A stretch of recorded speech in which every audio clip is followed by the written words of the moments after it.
Я приветствую вас, дорогие друзья, уважаемые гости и подписчики моего канала. Евгений Копатько на связи прямо сейчас. Евгений Эдуардович, здравствуйте. Здравствуйте, Александр. Евгений Эдуардович, начать наш разговор я бы хотел с очень волнующей и интригующей темы. Значит, вчера Белый дом разразился ожиданиями от встречи Путина и Зеленского. Ну, а потом трехсторонние встречи. В общем, такую видят они логику. И якобы Россия не против, и все вроде как за. Только Нью-Йорк Таймс публикует очень интересные выдержки. Мол, эта встреча может состояться, если будет подписание капитуляции. И крутится разговор вокруг гарантий. Да? То есть Будапешт-2. Все собираются в Венгрию. Политико говорит, что США прям серьезно настроены на Венгрию. Хотя была информация, что и в Минске секретная служба работала, и в Риме. И, конечно, очень такой яркий, такой перченый факт, опять-таки, по западной прессе, что, мол, Путин предложил приехать в Москву для того, чтобы встретиться с Зеленским. Как вы думаете, состоится ли эта встреча? Что это за инсинуации и разного рода разогрев ожиданий? И вообще, рабочий ли формат Путин-Зеленский встречаются, а потом Путин, Зеленский и Трамп все финализируют? И мы видим картинку, как бы Алиев, Пашинян жмут руки, Путин и Зеленский подписывают все, а Трампу Нобелевскую премию мира.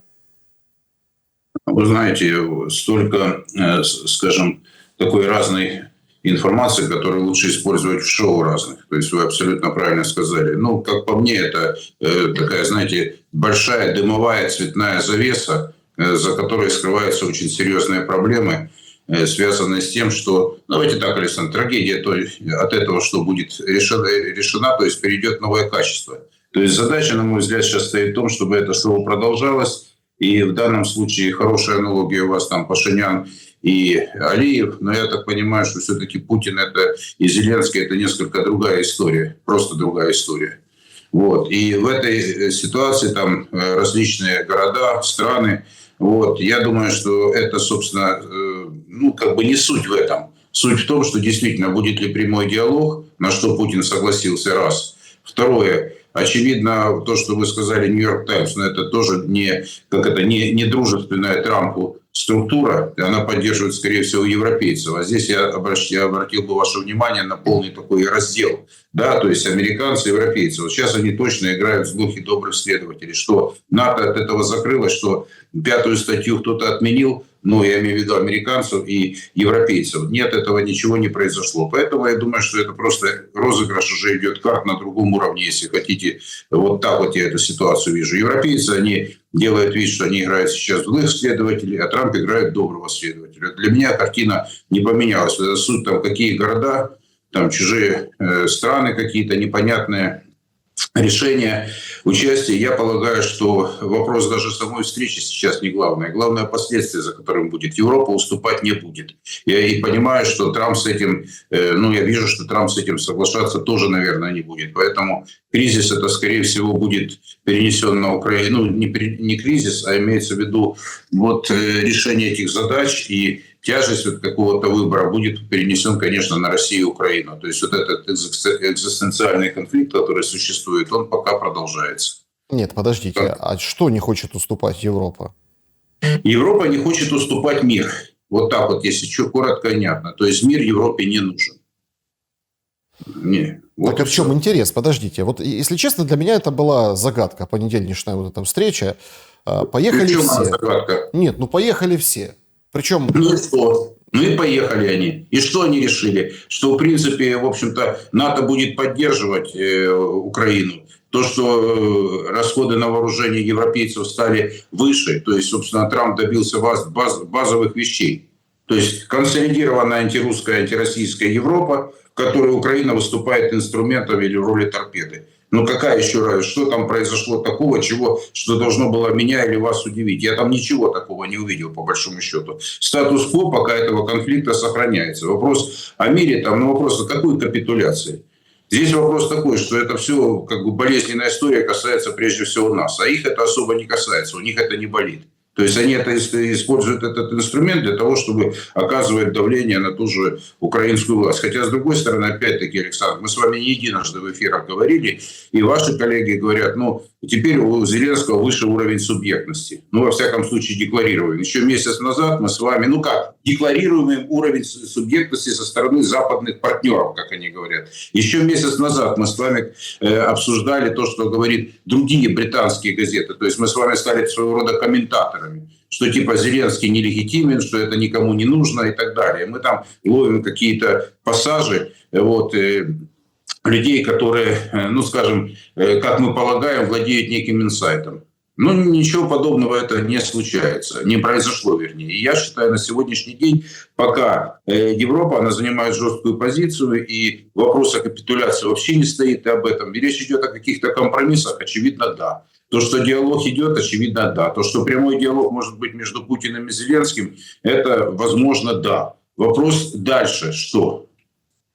Да, это, кстати, очень интересный, скажем так, взгляд на вещи, и я его где-то отчасти разделяю, потому что, ну, встретились... Ну, не произошло же, Александр, ничего, ровным... Ну как, не то, что... Да, знаковая встреча, символическая на Аляске. Европейцы приехали в Белый дом, в принципе, отыграли опять немножко назад. То есть договорились, что не 22-го будет встреча, а в течение 2 недель. Но мы уже отыграли. То есть это процесс. Это не на результат, это на процесс. Вот то, что я вижу на протяжении многих лет, и почему там, может быть, многие со мной не будут соглашаться, но, собственно, не в этом же суть, там, соглашаются или нет. Вопрос в процессе. Если вы отвертите вот эту историю нашей, вот этой драмы, трагедии украинской лет на 10-11 назад, то этот процесс идет. И, то есть из одного состояния, то есть как бы он находится в перманентном кризисе, ситуация вообще вся.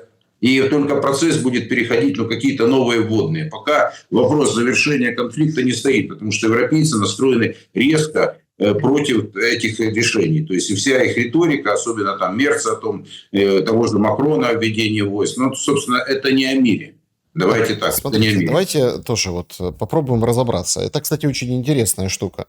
То есть некие соглашения, да, я так понимаю, логика мирная, да, то есть встречается Зеленский с Путиным, а потом Зеленский, Трамп, Путин, проводится вот это вот подписание чего бы то ни было, и вот после этого мирного соглашения какие-то войска заходят на территорию Украины, а эти войска с воздуха поддерживает Америка каким-то образом. Ну вот и все. Легализация ввода НАТО на территорию Украины, в общем, сухой остаток, вы же сами это сказали. А думаю, Россия это примет. Тогда, если Россия это принимает, такое решение, то я не думаю, что это поймут внутри России, скажем так, я деликатно скажу. И по большому счету и внутри Украины там не все с этим согласятся. Не то, что даже согласятся или нет. То есть тогда власть это зачем нужна? То есть если НАТО прямое управление будет на Украине, ну, может быть, да. Поэтому следующий шаг, ну, тогда, очевидно, предвосхищая ваш вопрос, а что как бы выборы, как бы Залужный, да, но тогда мы начинаем вообще, такая уже включаться режим ироничного обсуждения темы. То есть, а следующий что? Легализация политической жизни на Украине. Этого пока не видно. Об этом пока речи не идет. Но вот эти вот досужие такие, домыслы такие относительно процессов не вижу. Конфликт пока продолжается. Вопрос, на какие условия примет Украина в случае мира, я не готов сказать. Потому что пока этих условий не оговорено. То есть, то, что Крым остается там, ну, там, ладно, вот там пишут сейчас британцы о том, что начинается типа прогрев. Но это все ерунда, хрень полная, извините за мой непарламентский, я редко так выражаюсь, во всяком случае, в эфире. Вот, скажу такое, что они что, не знали, о чем идет речь, что они не давили на эти болевые точки, что не занимались вопросами постсоветского пространства, они четко понимали и знали все болевые точки и вот как бы сложности всей нашей истории, я имею в виду имперской и советской. Потому что она дольше была, чем независимость России, условно, от Украины или Украины от России. Какая разница, по большому счету? То есть эти болевые точки никуда не делись. И вдруг там мы описываем вот этот белый шум. Там встречаются эти ребята. Оказывается, что Крым действительно как бы русские британцы говорят. Ну, это, слушайте, это тоже для бедных все. Вот как по мне. Для меня решение одно. Я довольно давно занимаюсь и выборами, какими-то вопросами, связанными с этим. То есть если не принято политических решений, Это все болтовня, так же, как Минские соглашения. Вот для меня это есть лакмусовая бумажка. Если это продолжается во времени и пространстве, ничего хорошего из этого не будет. Мы уже имеем вот яркий исторический пример 14-22 года. 8 лет мы занимались, вопросы, то есть оттягивали решения более, или как бы готовились к более тяжелым, скажем, таким решениям или более тяжелой ситуации. То есть, а все остальное носило имитационный характер. Вот так вот я вижу. Вот у меня, может быть, сегодня жестко так вот как-то я буду говорить, но я не вижу пока никаких там свет в конце туннеля или еще что-то. Да, варианты есть, но имеется в виду, что после конфликта что будет, даже если он завершится, что вот войск, примет это Россия или нет.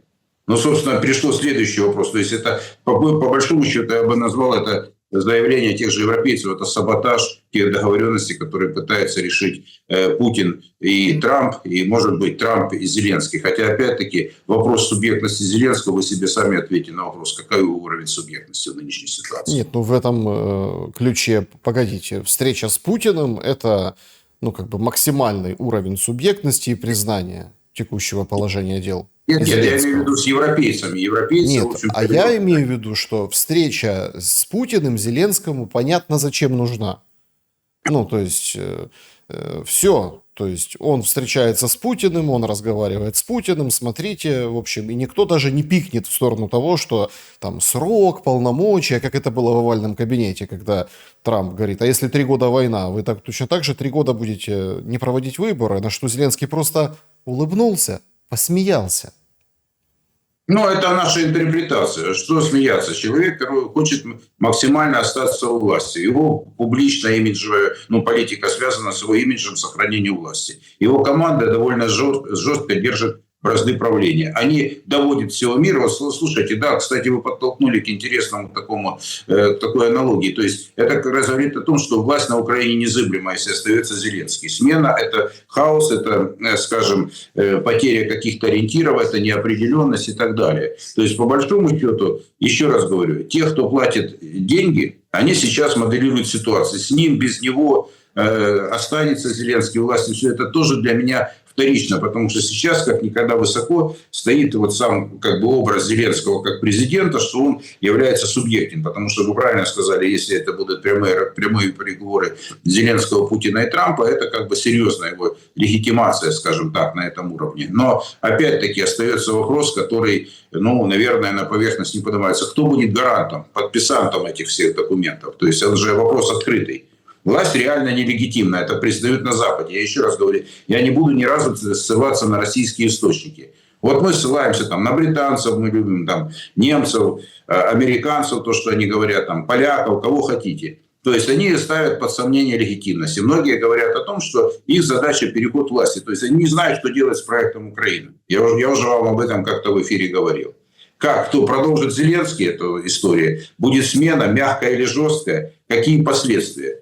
То, что это не будет афганского сценария, я тоже в этом абсолютно уверен. Потому что не уйдут американцы так из Украины, понимаете? Почему? Потому что они передали управление, скажем, и ресурсообеспечение, скажем так, не управление, а ресурсообеспечение идет со стороны Европы, причем немало. То есть все же подняли военные расходы, все платят деньги Украины, все поддерживают экономику Украины, все европейцы, это слово «все» не фигура речи. Сколько это может продолжаться? Давайте так. Вы когда приводите аргумент, что, мол, никаких политических решений нет, есть только процесс. Процесс убийственный. Сейчас разворачивается драма, инфраструктурная война. Значит, лупят дроны по российским НПЗ и разным объектам. Даже пострадал нефтепровод «Дружба», наделав немало скандалов. Скандала прежде всего со стороны Венгрии, которая говорит, ребята... сутки, в общем, он не проработал, потом вроде запустили. Это Украина разбила. Но мы же видим ответку.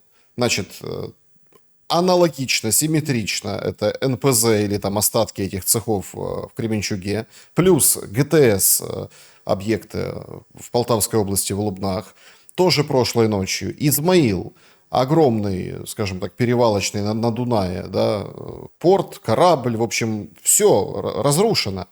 И это нарастает и продолжается. Просто тут очень важно понимать, вот вот эта статья расходов, она вот как раз бесконечной не может быть, потому что, Почему? ну, потому Это что, копейки для них, это для них копейки. Все скинули страны по несколько миллиардов долларов. Это вполне им по карману. С чего вы решили, что это... Ну, я слово «вечность», давайте так, мы оперируем такими, скажем, понятиями, там, вечность. Но это долгоиграющий процесс, может быть. Он и так уже долгоиграющий. Александр, вы что думали, когда начался Майдан, что это через месяц закончится? Начались выборы на Украине. Я вас просто напоминаю, как мы жили эти все годы. Вот думали, в мае там выборы, и будет мир. Порошенко президент мира. Началась война в Донбассе. Вот, началась там всяческая история. Она продлилась 8 лет. Потом случился 22 год. Мы тоже думали, что это быстро все будет. Вот. Ну и что? Какие еще налоги нужно провести, что мы в этом процессе очевидцы его? И что вы думаете, что это вот там, скажем, и опять-таки мы уже с вами не единожды говорили о том, что 24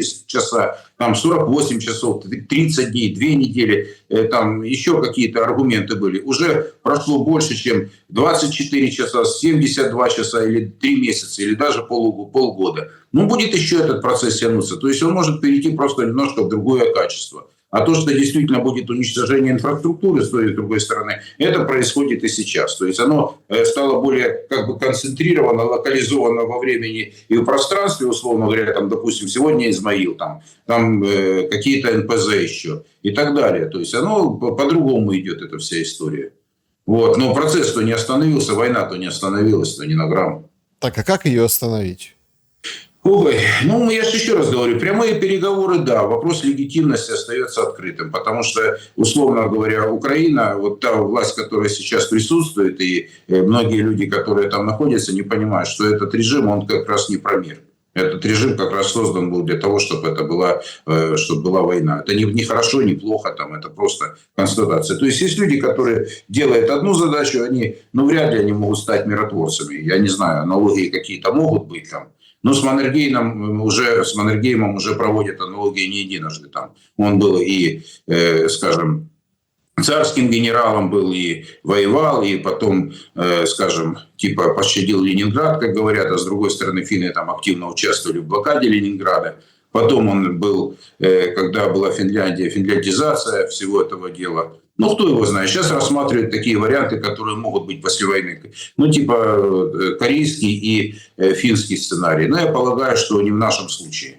Какой-то другой вариант может быть. И я думаю, что все-таки понимание того, что мы сами можем решать, ну как это должен быть прямой диалог. Может быть, это другие политики могут быть. Может, это другие люди, которые, может быть, не первый, не второй эшелон власти. Это может сейчас звучать фантастически, но я об этом говорил, что почему других нет. Вот часто говорят там и вот российские эксперты, европейские, украинские, что других нет. Я полагаю, что другие есть.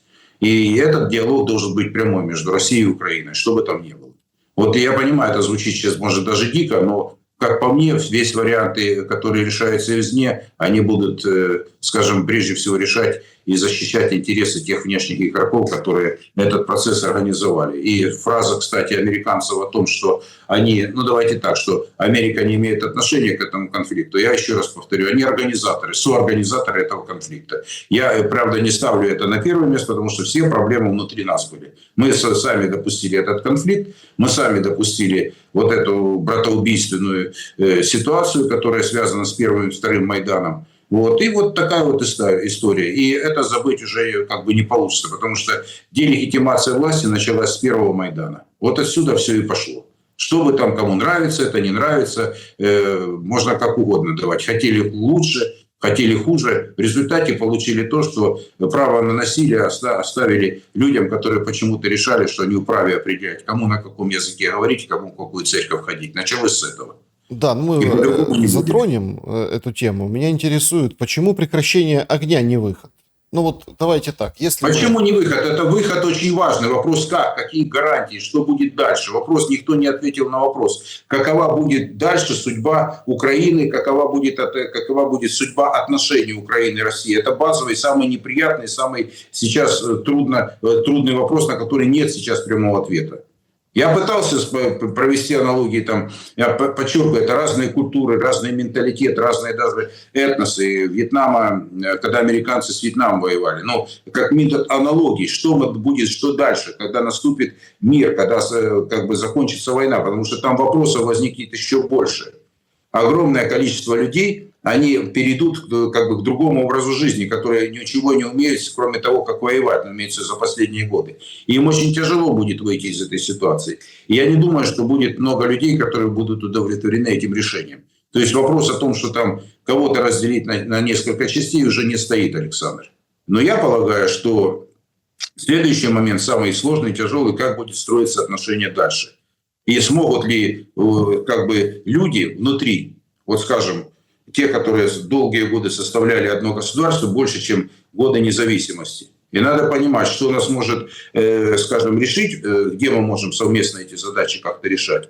Или будем искать дальше точки разрыва. Я еще задолго до войны на Украине говорил о том, что мы, казалось бы, до второго Майдана нашли все точки разрыва, которые могли быть в нашем понимании. Ну и что оно нам дало?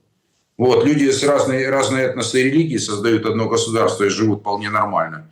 А мы, скажем, имели больше общего, чем разделяющего. И что получилось в итоге? Казалось бы, ближе, чем у нас, отношений и общего совпадений не было. И плюс общая история, причем вековая. Нам вот эту модель дальнейших отношений немножко подсказал Ступ, который вдруг вспомнил 1944 год и Финляндию, СССР, Финляндия. То есть вот что-то подобное планируется? Или это он так? Ну, потому что он финн, поэтому он так выразился. Ну, я скажу так, что там, знаете, если кто внимательно изучал и кто ну, как бы более глубоко погружен в этот контекст, хотя бы первый вопрос, что Финляндия воевала на стороне фашистской Германии. Давайте так, аналогия уже неуместна. Ее вернули, как и это как бы в нейтральный статус, но уже после определенных событий, когда Красная Армия уже зашла в Европу. Это первый аргумент. Уже нечто подобное было и с Румынией, когда, кстати, незадолго до окончания войны румыны тоже перешли на сторону союзников, за что, кстати, и молодой Михай получил орден Победы, который, кстати, не получил де-Голь, который вроде как бы был в этом союзной коалиции. Это тоже такие символичные вещи, которые говорят о том, что можем цепляться за символы. Финляндия – это действительно интересный показательный пример. На протяжении 2-3 поколений они как бы получили все сливки с отношений между Западом и Советским Союзом. Но, очевидно, у финнов это как бы история закончилась, потому что это часть более большого процесса. Потому что Европа, как никогда сейчас, я считаю, что вы там ни говорили, повторю еще раз в эфире, она как никогда консолидирована против России. Вот это по факту я вижу так. Давайте, чтобы завершить тему встречи Зеленского и Путина, а правда, вот вы как бы нас отсылаете на шаг или там на 2 шага дальше. А да? не понять это, не будет ничего впереди. Первопричины конфликта. Это не потому, что я цитирую там президентов разных стран, там на Западе или президента России. Если не понять первопричину конфликта, Александр, мы не решим никакие задачи. Отказаться от этого, да так, ребята, это было потом, а потом давайте сейчас по-другому, не будет так. Так не будет, потому что вот это все требует, причем прежде всего для нас требует. Это не потому, что это кому-то не нравится, это муторная работа, не хочется возвращаться, говорит. Это не то, что мы живем прошлым. Еще раз говоря, смотреть в будущее – это действительно задача. Что нужно сделать для того, чтобы был мир, для того, чтобы было согласие. Что может сделать, подождите, вот тоже тут двойственная позиция, нужно разъяснить, четко расставить, вот эту черту подвести под тему этой встречи. Зеленский и Путин, ну вот, встретившись, они вот что могут решить на данном этапе? Если эта встреча произойдет, это вы правильно тоже сказали, я здесь с вами соглашусь, что это будет очень серьезный символический шаг для того, чтобы для прямого диалога, возможно, Украины и России, возможно, как один из вариантов носит такой символический характер, но который при этом усиливается легитимация украинской власти и самого Зеленского. То есть это, да, уже фактор его, скажем, на этот момент, на этот промежуток времени, его личный фактор будет серьезно, ну, как бы усилен, если так можно сказать. То есть вот он получит очень большие политические дивиденды и выгоды с этого диалога. То есть, а следующее, это что будет? Диалог ради диалога, он уже в 2019 году был. Правда? Помните, Трамп был у власти. Ну вот, и Зеленский встречался с Путиным в Нет, Париже. ну Зеленский неоднократно говорил о том, что вот мы будем решать вопрос территории только там я и Путин. Ну, условно, на этом уровне. И речь идет об обмене, об вот этих всех, ну, всяких там, да, сейчас много об этом говорят, там, отдать Донецкую область, не отдать Донецкую область, референдум, не референдум, или какие-то другие инициативы. Там вот даже созрела идея, давайте Славянск, Краматорск включим там в Харьковскую область, и вроде как тогда получится, ну, как бы красиво с точки зрения референдума. Красиво не никакого получится ни надо. при каком. Мы делим наше, мы бездарные потомки, которые делят имперское и советское наследие. Вот и все. Вот такая вот история. Мы чтобы как бы мы не умничали по этому поводу, мы в принципе делим то, что принадлежало по большому счету вот тем людям, которые находятся сейчас по разные стороны баррикад, даже независимо от формы собственности, потому что это была территория, которая на протяжении длительного времени здесь и выстраивались отношения, и социальная жизнь была другая, и очень многие люди себя находили, причем в разных системах, эпохах и так далее. А сейчас, в принципе, это идет дележ того же, земли украинские проданы, ресурсы уже тоже проданы. То есть это уже как бы в принципе, кто из этого выиграл, что кто-то как бы те люди, которые, ну, хоть с той, хоть с другой стороны, потому что это уже не их. Вот так вот давайте назовем. А там, куда отдавать кусочки области, ну, это уже так. Разговор, конечно, можно затянуть еще на годы, потому что мы как раз и решали. ОРГЛО, когда вы, если помните название, да, когда 30% Донецкой области, 30 с лишним процентов и сколько там Луганской, вот, были, вот так вот и называлось, не очень лицеприятно. Но, тем не менее, это было вот так вот на самом деле, которое, в принципе, должно было на правах автономии вернуться в состав Украины. Поэтому, Александр, все это уже проезжали. Пока и это не случилось, кстати. Мы с этим мусолили 8 лет. И ничего из этого не вышло. Дальше что будет? Мы имеем уже опыт. Это опыт разрыва, это деградация социального пространства, на котором жили на протяжении десятков поколений люди, которые сейчас находятся в состоянии очень глубокого конфликта. Вот и все. Как его преодолеть? Разделение, возможно, это как один из вариантов, но это опять-таки не о мире, это опять-таки точка напряжения, эта энергия очень много лет будет не на развитие, а на сохранение, поддержание, на противостояние. Это о другом. Мир уйдет далеко вперед, потому что мир уже все равно далеко ушел и в Азии, там уже нас мало кто помнит, и на постсоветском пространстве. Я имею в виду, что это касается и Украины в том числе. Потому что Украина в данном случае, это, ну, вы сами понимаете, у нее как бы тоже судьба очень сложная на сегодняшний день. И будущее тоже не определено. Значит, очень вы так коснулись краешком. Давайте сфокусируемся, потому что это очень важно, я считаю. Да? То есть мы о социальном сейчас поговорим, о том, что происходит с украинцами, с Украиной, об этих очень таких тяжелом периоде. Ну, вообще, он и морально, и там, ну, для то, что принято называть нацией. Я вот все равно, то есть, я все прекрасно понимаю, тоже там, да, образование университетское, но вот эта вот нация, да, когда вот пытаются ее слепить и сострогать такой наконечник во время войны, это как бы дело такое. Значит, я хотел бы вот точечно, значит, Independent пишет, что, значит, в Украине Великобритания и Центральная избирательная комиссия подписали меморандум о сотрудничестве. Это случилось в Лондоне 19 августа этого года. Британцы обещают, что будут поддерживать подготовки к будущим послевоенным выборам. Набор помощи. Обмен передовыми технологиями и практиками, кибербезопасность, информационное образование избирателей, борьба с дезинформацией и иностранным вмешательством, безопасность кандидатов и избирательных участков, голосование за границей, регулирование политического финансирования. За вот этими пунктами, да, вот из этого меморандума, вот если даже каждый посмотреть, там же стоит целая... Ну, понятное дело, что это как бы дети Сороса, слайды, презентации и так далее. Но если вдуматься, то эта работа очень и очень системная. Где-то около года назад было выделено денег из Британии в фунтах стерлингах для того, чтобы развивать, так сказать, избирательный процесс в Украине. Вот сейчас мы видим факт этого меморандума. Тоже, наверное, про деньги он. А, Скажите, британцы выборы у нас будут проводить уже? Готовятся? Александр, вот как раз вот вы пункты говорите там внешнего вмешательства. Британцы организуют и финансируют, да, против внешнего, в том числе проводят консультации против внешнего вмешательства. Ну, понимаете, вот дичь уже звучит даже в этом тексте, понимаете?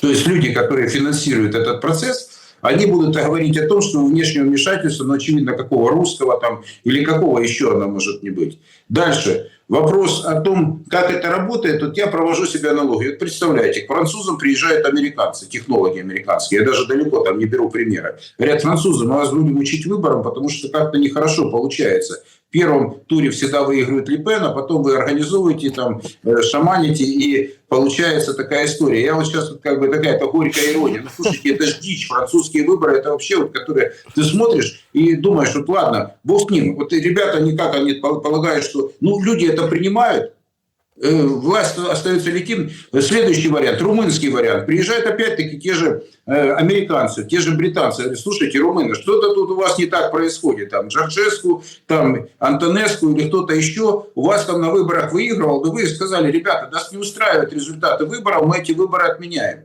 Ну, послушайте, дичь звучит вообще в этом во всем.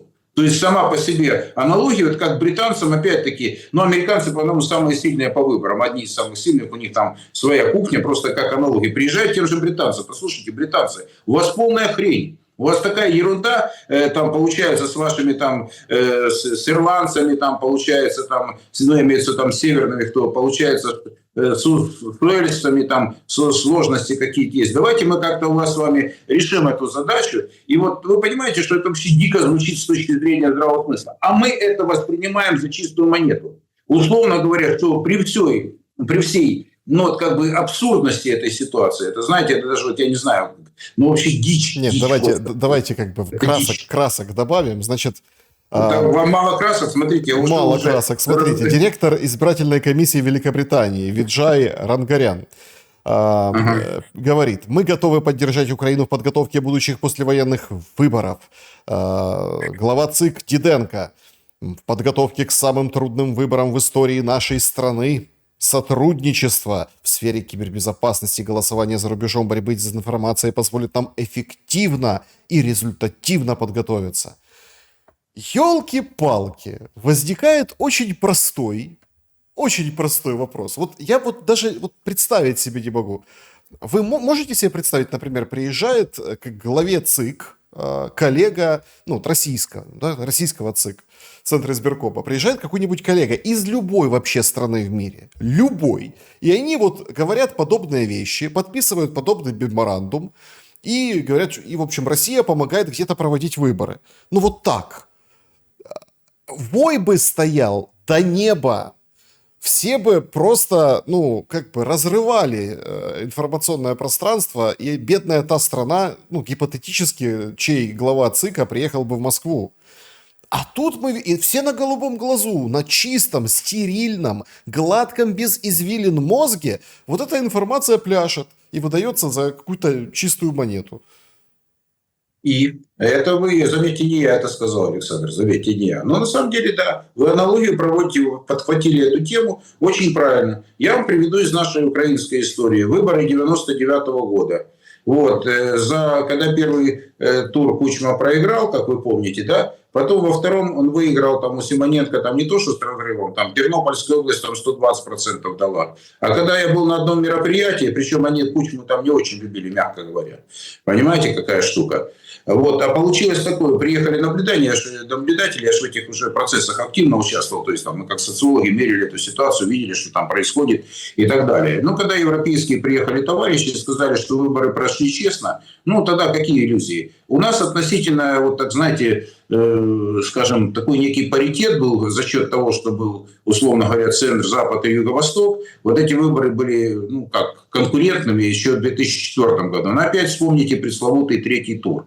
Но как-то согласились же на него, это же тоже не конституционно. Вот наша история была. Но потом мы вошли в какие-то берега в 2006, 2007 и 2010 и 2012 годах. Вот у нас какой-то цикл был, где более-менее выборы были там то в одну, то в другую сторону. Вот если я тоже этим поддерживаю, то есть это невозможно в силу определенных причин. И, кстати, то, что было возможно, вот никого же не смущало, что там USAID, там Сорос и так далее консультировали и занимались организацией вот этого наблюдателей процесса там, выборов, там, образования и так далее. Когда русские там о чем-то говорили об интересах, они говорили, что вмешательство во внутренние дела Украины. То есть вот это вот еще, тогда этот перекос был дикий. То есть другим людям можно было платить зарплату и спокойно работать по выборам за деньги, допустим, те же американские или британские или еще какие-то. Со стороны России там была совершенно другая кухня, там через бизнес пытались заходить. Но это другое кино уже, Александр, на самом деле. Это мало, вы понимаете, то, что мы сейчас, о чем мы с вами говорим,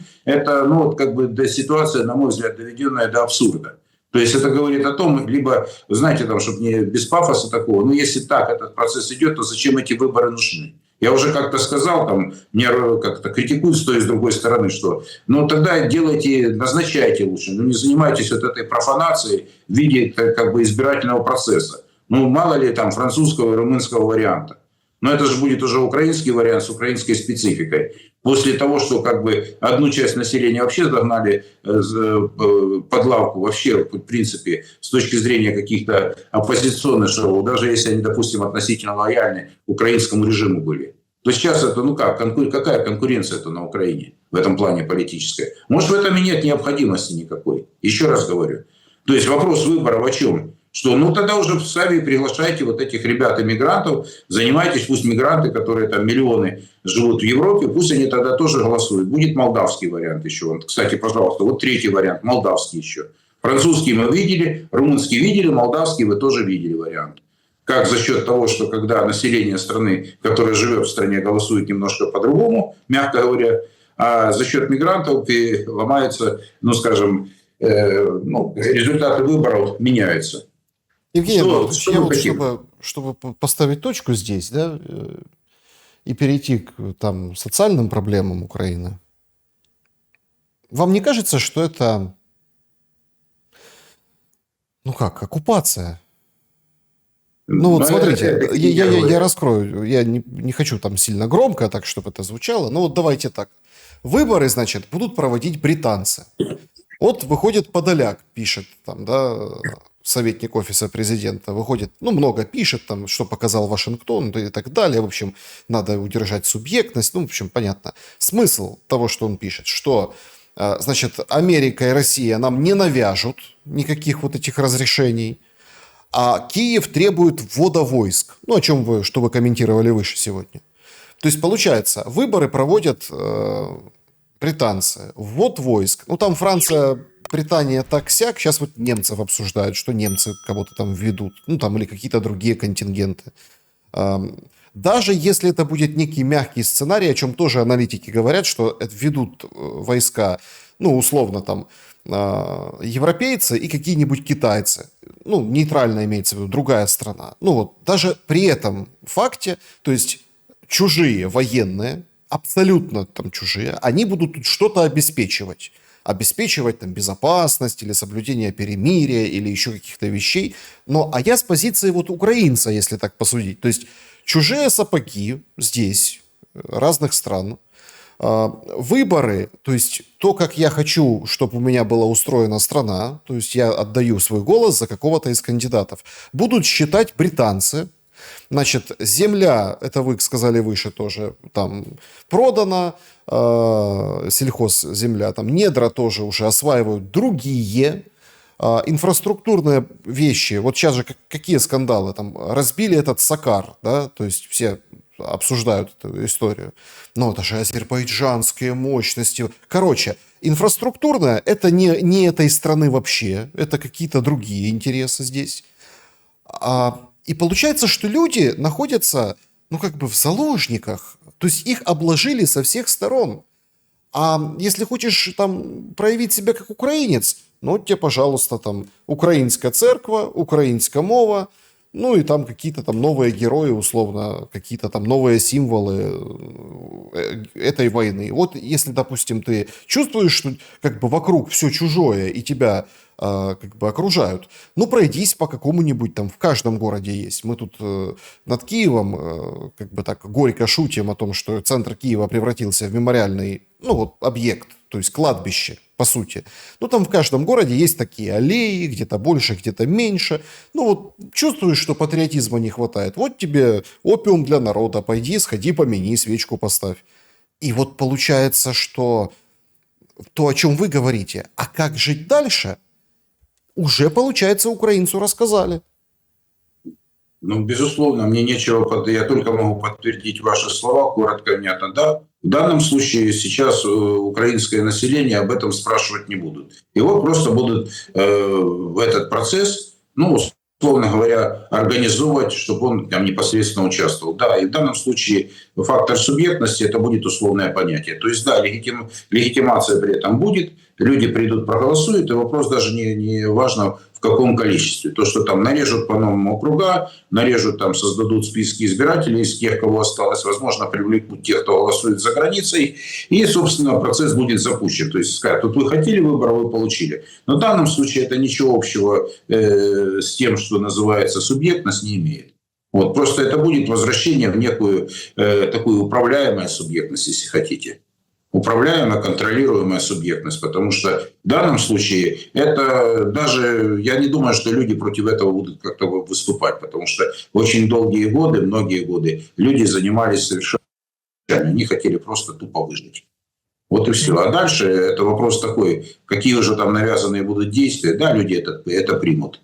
Тут уже ресурс такой, тем более это же уже все-таки Запад, это все-таки те люди, куда мы стремимся, и тем более, что они, в принципе, нам предлагают, я даже слово навязывать не беру, они предлагают те правила, мы соглашаемся. То есть это значит демократично. Раз британцы заплатили деньги, раз британцы пригнали своих специалистов, раз там приехали люди, которые организовали вам этот процесс, почему нет? Тем более, что они его контролируют.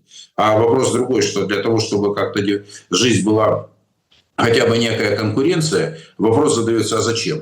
Вопрос, там нужна консолидация нации, любые выборы – это риск расшатывания лодки. Вы же слышите, о чем говорят сейчас многие на Украине. А некоторые просто говорят о том, что выборы в этих условиях невозможны, потому что у оппозиции нет шансов. В лучшем случае они будут некими слабыми спарринг-партнерами, которые будут тоже способствовать легитимации тех людей, если примут решение о том, кто останется у власти. Ведь, понимаете, это же не внутри Украины будут делать. Это инструмент людей подталкивать, чтобы подтвердить те задачи, которые требуют решения. Пока мне непонятно, будет ли смена власти, какой будет режим управления страной и теми территориями, которые останутся или которые, допустим, там приграничные территории в центре Украины. Тут же вопрос еще и фрагментации остается очень высоким. Риск фрагментации страны.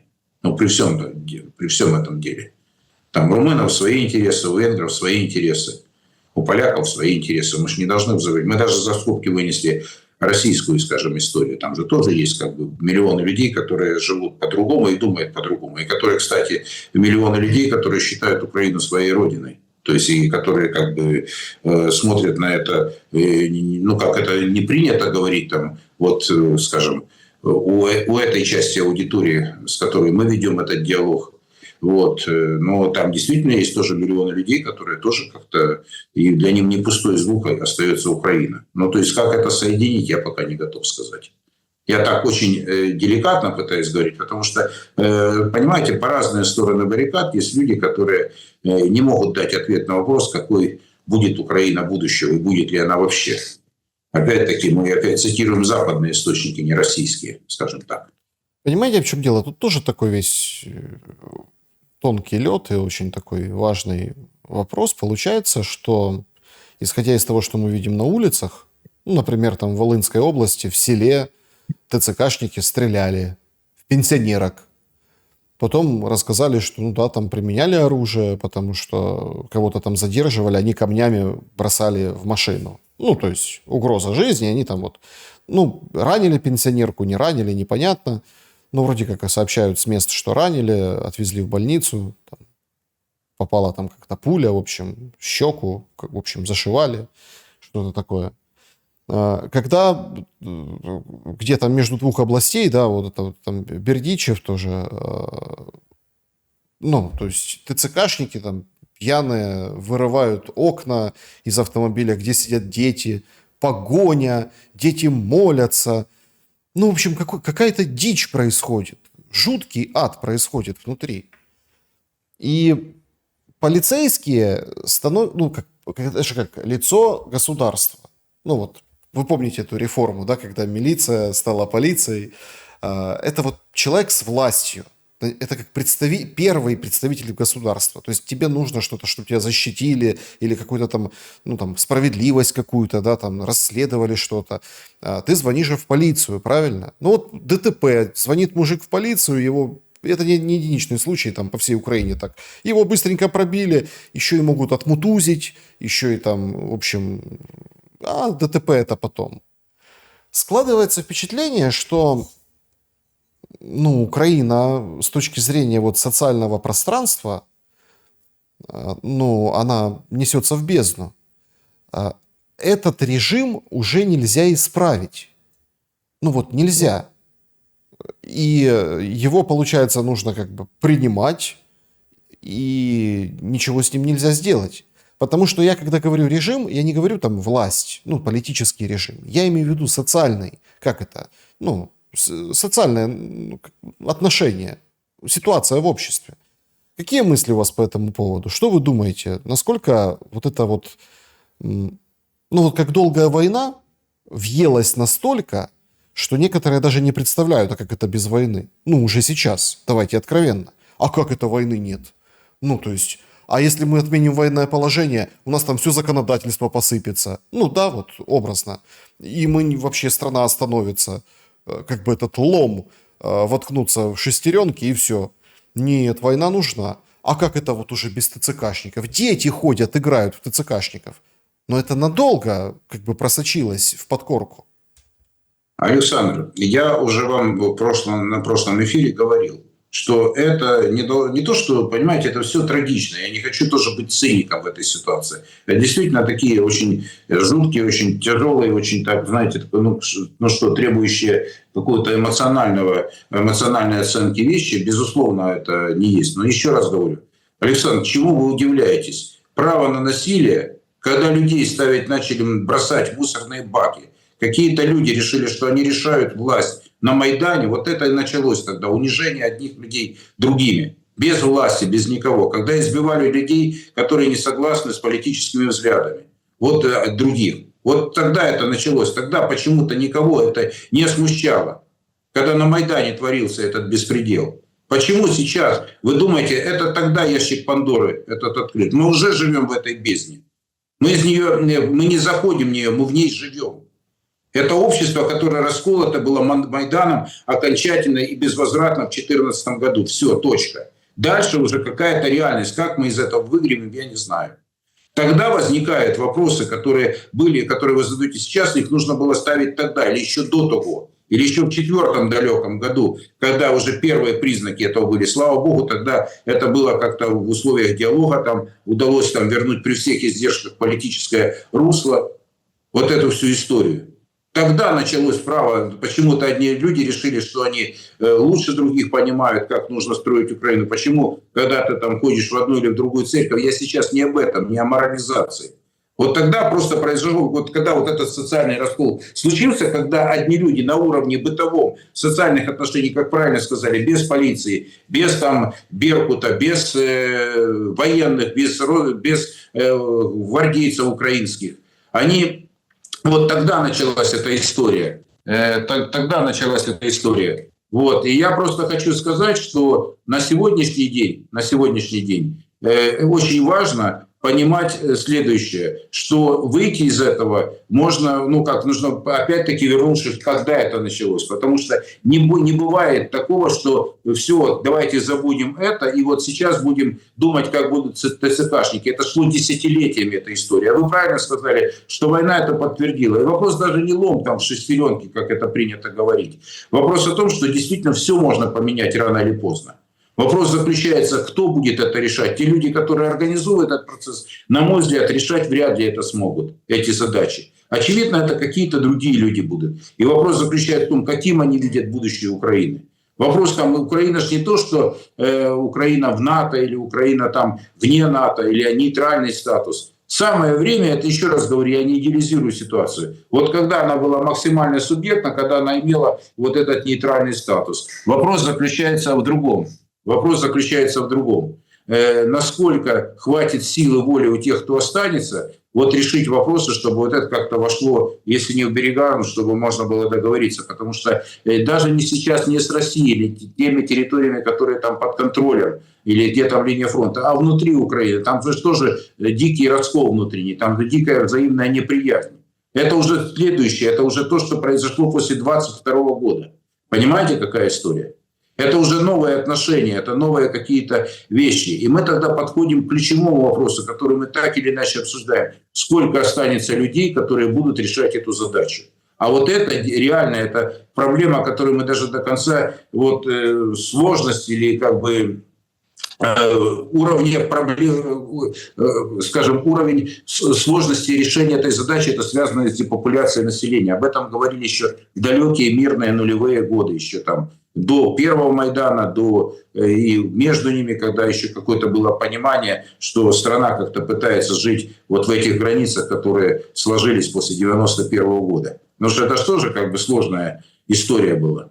А сейчас важный человеческий фактор. Кто будет управлять и количество подданных, которые будут платить подати. Точка. Хоть это британская история, там, хоть это там греческая, хоть польская и украинская в том числе. Важно, кто управляет, какая форма управления, сколько людей, которые находятся под юрисдикцией, которые вот в этом социуме, которое называется там государством, там, я не знаю, конфедерацией, как хотите называйте, которые будут принимать вот эти правила игры. Пока это разрушается система, даже внутри страны в нынешних условиях, потому что война неприемлема для большинства людей. И большинство людей не против войны. Но они вам этого не скажут, потому что социология как инструмент на сегодняшний день, Александр, не работает. Я вот просто, да, какие-то, может быть, моменты, какие-то темы еще требуют и могут дать какой-то, пищу для размышления. Но мы понимаем, я вам как социолог скажу, большинство людей под опросы попасть не могут. И вот это большинство людей, которые не попадают, многие из них имеют совершенно отличную от той официальной точки зрения, которую сейчас транслируют в средствах массовой информации. Вот это как бы остается, на мой взгляд, фактом. И вопрос вот это размывания социального, он никуда не делся, он усиливается, потому что количество людей, которые уезжают, они находят новые территории, новые страны для своей жизни, для жизни своих и детей. И этот процесс пока не остановлен, пока обратной связи нет. А вот это как бы следующее, что будет. Сколько останется людей? Мы можем моделировать, это такое, знаете, даже не то, что там вопрос, это важный вопрос, но он не первый сейчас. Что процесс размывания государства не остановлен. Знаете, тут просто, когда ты думаешь о причинах этого, мне почему-то приходит в голову только одна причина. Это падение любых авторитетов. Проблема в том, что никто не авторитет. Должность авторитет не дает. Статус, очень условно все. То есть, опять-таки, вот мы же видели, да, вот вы говорите, соцопросы, вот так принято было считать с 22 года. В общем, уровень доверия больше всех у армии, да? Армии доверяют украинцы. Понятно, потому что украинцы это и есть армия, потому что... И массово в армию не хотят идти, да? Доверяют, но массово не хотят туда идти. Получается, тоже странно. Доверяют, в общем, доверие армии. Хорошо, давайте посмотрим на эту армию. Одни, значит, воюют в посадке, так сказать, кровь проливают и, грязь месят, и, в общем, вот это все переживают. Другие красивые раздают интервью по разным. Там тоже получается в этом, условно, институте, которому больше всего доверяют украинцы, там тоже получается фрагментация. И получается такая очень интересная штука. Да? Ведь любая война – это кто? Это прежде всего люди, это герои. У людей крутятся, например, там, Кожедуб, да, там, Костелло, какие-то. То есть что дало имени человека имя, да, то есть это поступок, ну вот какой-то поступок. Война очень странная, исходя из того, что нет поступков. Вот, например, там «Волки да Винчи», ну вот этого Коцюбайла хоронили, помните, да? То есть, а почему, а что он такого совершил? Никто не может ответить на вопрос. Просто был там, ну их там главным, например, да? То есть там Прокопенко, ну а что он совершил? Ну вот что он конкретно совершил? То, что там героически сдались в плен в Мариуполе, потом их обменяли экстракшн, ну, это вот то, что мы знаем. А подвиг человеческий, он, ну как, не выставляется в этой войне. И это вот как просто пример вот в этом конкретном субъекте, а так по всем сферам. Там политика, экономика, научный мир хоть какой-то, да, там институты, университеты. Вот, например, там Залужный защитил ну, там, свою диссертацию. Все что сделали? Поржали. Ну вот, например, Усик защищался. Все что? Боксер. Что все? Посмеялись. Потому что отсутствует, институт авторитетов, авторитетности, экспертности и так далее. Может быть, в этом проблема, что и государство рушится? Ну, слушайте, не вчера началось, оно началось еще с формирования Украины как самостоятельного государства с 91 года. Напоминаю, короткий экскурс в историю, то есть без этих. К Кравчуку, вы помните, какое отношение было перед тем, как у него выиграл Кучма, да? Вот на выборах. То есть его очень уничижительные такие отзывы были. Это к Кучме отношения перед выборами, да? Вот, которые были тоже в 99 году, это был компромисс, потому что не хотели, чтобы был Симоненко. И на это закрыли глаза все украинское общество. Вот с этого начинается. К Януковичу, вспоминайте, в 2004, в начале 2005 года, что о нем говорили. А любви друзья с Виктором Андреевичем, я уже при его рейтинге там 45% плюс, который был самый высокий в истории у него, вот. И вспомните, как его же друзья, которым он и помог и во власти состояться, и все, как они его уничижительно обзывали, его финальный рейтинг на выборах 2010 года. Вот вам ответ на вопрос. Это уважение к лидерам страны. По-разному. По-разному это было, но вот как бы неуважение начинается с этого.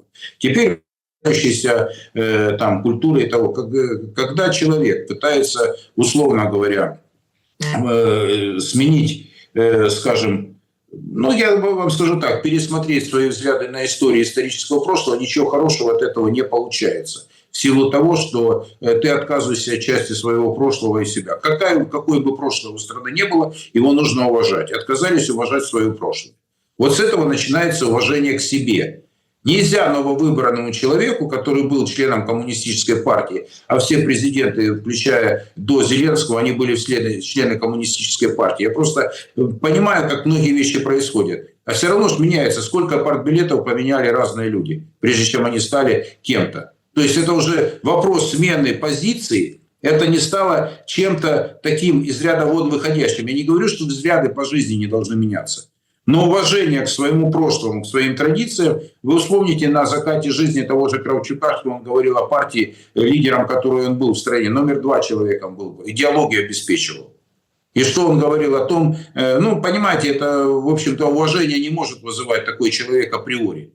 И такие действия. Но если люди эти руководят, то, значит, ну, за них же голосуют, за таких, какие они есть. Теперь вопрос даже не в докторской диссертации того же Усика и Залужного. Это уважение внутри общества. Сегодня ты на коне, а завтра тебя, в общем-то, скажем, ну, всяческие слова, которые только могут быть, скажем, в лексиконе у человека, могут быть использованы. Поэтому, Александр, у меня не сложилось ничего, знаете, такого. Я это наблюдал, этот процесс. Вот это тоже своего рода социальная деградация. То есть смена, как качели. То есть сегодня ты орешь Ющенко за, через 5 лет 75% разочарованы в Первом Майдане, потому что на вопрос как раз в Укринформе, я вспомнил, вот такую историю было, там проводили социологи, компании 5 собрались, 5-летие Майдана было. И тогда разные вопросы задавались, отношение к Майдану. Но в целом отношение к нему было негативного большинства, потому что сказано было, что лидеры Майдана использовали как бы Майдан в своих целях, и интересы народа не решали, если так, в сухом остатке. И тогда все-таки Ющенко был у власти. То есть разочарование Майданом было первым крайне таким вот это в обществе, причем это многие сторонники Майдана, и, кстати, которые они были самыми ярыми критиками. Это не то, что там, условно говоря, в Донецке. В Донецке отношение было одинаковое к Майдану, что к первому, что ко второму. А это было как раз вот этот отказники, люди, которые верили, искренне поверили в то, что Майдан позволит что-то изменить. Вот тогда этот разрыв и получается, потому что кто-то решил, что он святее Папы Римского. Но по-другому не бывает. Разочарование наступает у кого? Вот у апологетов, которые считали, что сегодня да, и обзывали своих оппонентов. Вот уважение не случилось в обществе. Культура уважения к своим соплеменникам, она стала, не предметом для подражания, не способом функционирования. То есть и это отчасти воспроизводила элита. Причем во многом это элита, как раз бизнес-элита, которая вот это вот разделение в обществе, скажем, попытка каким-то образом вкладывать деньги в разные политические проекты, как раз и привела, по большому счету, к такому политическому конформизму, потому что полагали, что деньги могут победить все. История показала, что деньги победить это все не смогут. Они как раз и способствуют тому, что даже та элита, которая была, в том числе и бизнес-элита, она потеряла ключевое слово, потеряла власть. Они имели власть в стране, помимо, в конце концов, экономическую власть. Многие имели там и влияние на политические процессы. Все этого уже в стране нет. И это невыгодно сейчас никому, по большому счету. А лидеров мнений, моральных авторитетов, их не было на Украине. Я еще раз говорю, опрос 2009 года, вот открытый, который мы проводили, моральные авторитеты нации. Я вам уже приводил примеры в эфире. Тарас Григорьевич Шевченко 12 где-то процентов. Это по открытому опросу. Мы не предлагали альтернативы. И там называлось перечень, Богдан Хмельницкий точно был там в зоне погрешности. Тогда, по-моему, еще 3-4% и Шевченко имел, футболист был и Кличко тогда, когда активно действовал. То есть они тоже входили в моральные авторитеты нации. Но их там уровень поддержки был, условно говоря, признание, скажем, что они моральные авторитеты, 3-4. Опять-таки туда в этот список входили и Тимошенко, и Янукович, и Ющенко. Причем с не очень небольшим показателем. Разница, я специально и в эфирах, и так, не говорю, разница 1-1,5%, я их ставил вообще по алфавиту, чтобы потом не было никаких там, чтобы, люди понимали, что это тоже не... Вот там 10-1,5 фамилий, которые, да, Степан Бандера был в зоне стат погрешности, его называли, но это было, по-моему, 1% или менее процента. То есть это уже была зона стат погрешности. Вот и считайте, что было. Вот так вот люди оценивали свое. Это же тогда легко проводились опросы, тогда отвечали люди легко. И это были вопросы интересные людям, потому что это были блоки вопросов, когда мы спрашивали, а что вам, люди, интересно, что вы хотите знать о своей стране, каким вы хотите видеть будущее. Мы же это проводили и во Львове, и в Донецке, и в Киеве, эти все мероприятия. Это было интересно. И люди искренне пытались понять, но моральных авторитетов тогда уже особо не было. Тарас Григорьевич, еще раз, 12% это не Махатма Ганди. Понимаете? Кстати, еще когда опросы проводили и другие компании, кто бы был руководителем страны еще там в начале нулевых годов, там кого только не называли. И американцев, и русских называли, и Сталина даже называли, но кого только не было. Но это же когда процесс, когда вот получилось так, что в 91 году страна-то распалась, то нужно было что-то по-новому строить, правильно? Вот ключевая ошибка, я считаю, историческая была то, что отказ от своего прошлого. Какое бы оно тяжелое не было, какое бы оно сложное, противоречивое, но оно же было и успешное в том числе. В конце концов, экономический потенциал при всех издержках, он же создавался руками этих людей разных поколений, потом сказали, что они совки. Это что же отношение? К чему? К родителей своих совками называть, которые вам жизнь дали, скажем так. Вот так вот, это начинается уважение отсюда. Это вещи, которые, может быть, они неприятные. Может, мы с вами там вообще люди будут сейчас говорить, что за ерунду вы там, о чем вы там, тут о политике, о встрече Трампа, о Зеленском. Вот отсюда начинается, на мой взгляд, вещи. Может быть, это не популярно сейчас, но без этого не будет понимания, откуда берется уважение, берется к чему. Оно воспроизводится. Это культура, политическая в том числе, культура взаимоотношений в обществе. Если оно есть, то оно есть.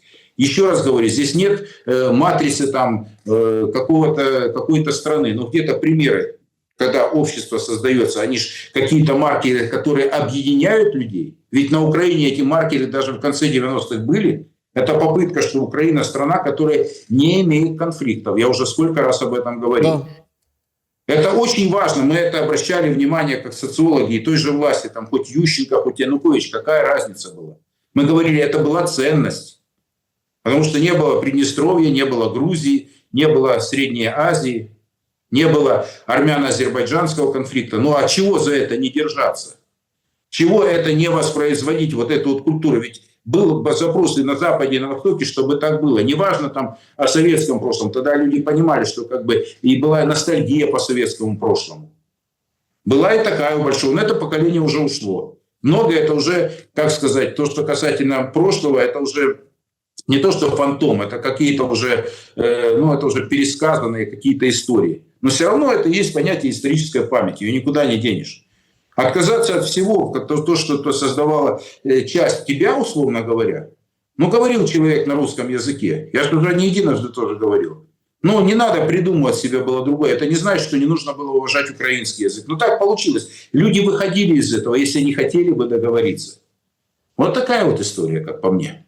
Евгений Копатько был моим собеседником сегодня. Я благодарю вас за время и мысли. Спасибо, друзья, что посмотрели это видео. Напишите в комментариях, что думаете. Берегите себя и друг друга. Увидимся обязательно. До скорого. Спасибо большое.